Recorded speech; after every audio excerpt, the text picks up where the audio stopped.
People are having trouble even finding individuals like me that will tell them the truth. And when they do, there's a Jason fucking Whitlock standing in the way saying, "Oh, you're talking over people's heads." It's not talking over anybody's head. Give me a fucking break. The United Nations is a fucking scam. Well, what the fuck is so difficult about it? I'm sick of it. I'm sick of it. It just dawned on me over the last couple of days when I see people actually making a case that the border is not a matter of national security. How? I mean, again, why don't you let these people come live in your house? Why don't they get to come live in your community? Why don't they get to come live in Martha's Vineyard? Why don't they get to come live in Chadds Ford, Pennsylvania?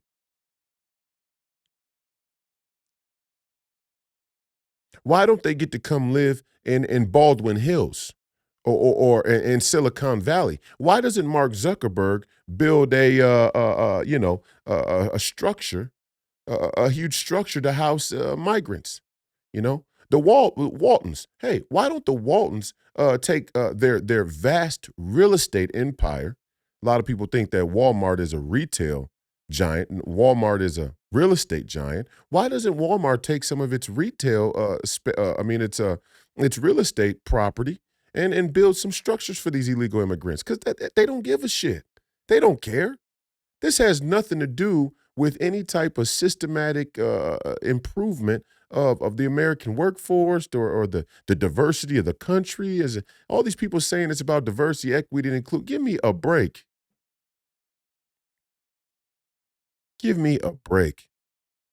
This is about the managed decline of the country, and now because the country has shown some resilience, now because Donald Trump has given a different perspective, now because young black men are leaving the Democrat plantation, now because people are asking the question of why we would let men fight in a cage with women or go into the bathroom with young girls, now because people have pushed back, they're going to accelerate the end game.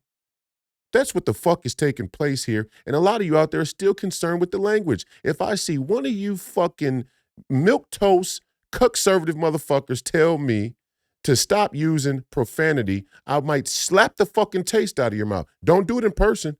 Do not fucking do it in person. I'm telling you now. I might slap the fucking taste out of your mouth if you tell me about my motherfucking language when the border is wide the fuck open.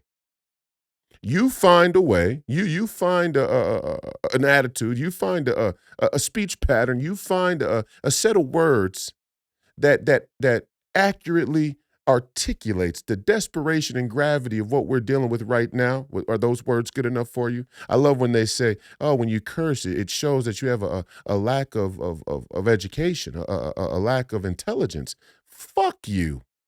Fuck you, you posh mealy mouth motherfucker. I don't have a lack of anything. What I have a lack of is American citizens, fellow American citizens that understand how dire the fucking situation is.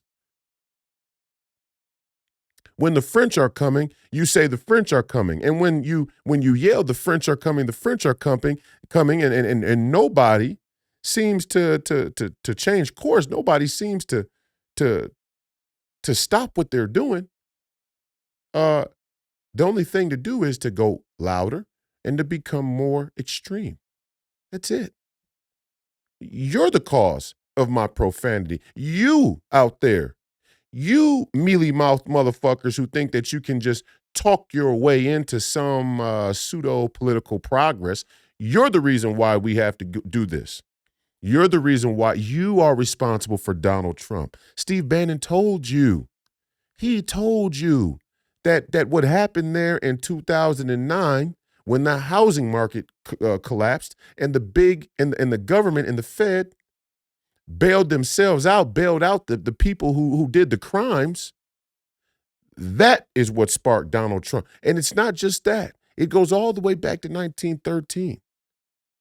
It goes all the way back to the inception of the Federal Reserve. It goes all the way back to the Bretton Woods Conference after World War II, the inception of the International Monetary Fund and the World Bank.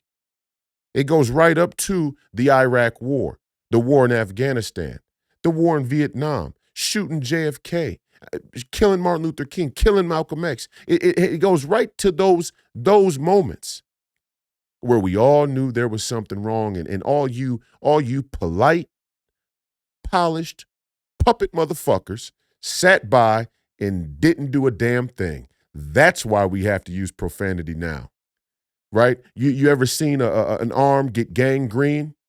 Okay, the deeper the gangrene, the farther the spread, the more arm they got to chop the fuck off. And you know the prognosis is always the same. Hey, we got to chop that motherfucker off. It's too far gone. And if we don't chop it off, you're gonna die. That's just it. That's just it, my friend. You will die. Now, a lot of people don't want to hear that. A lot of people don't want to accept that. They can't accept that. And I get it. I mean, a lot of people would just rather die. Fuck it. I'm just I can't do it. I can't do that. Okay. Okay. And like I said before, we all get to decide how the country burns now.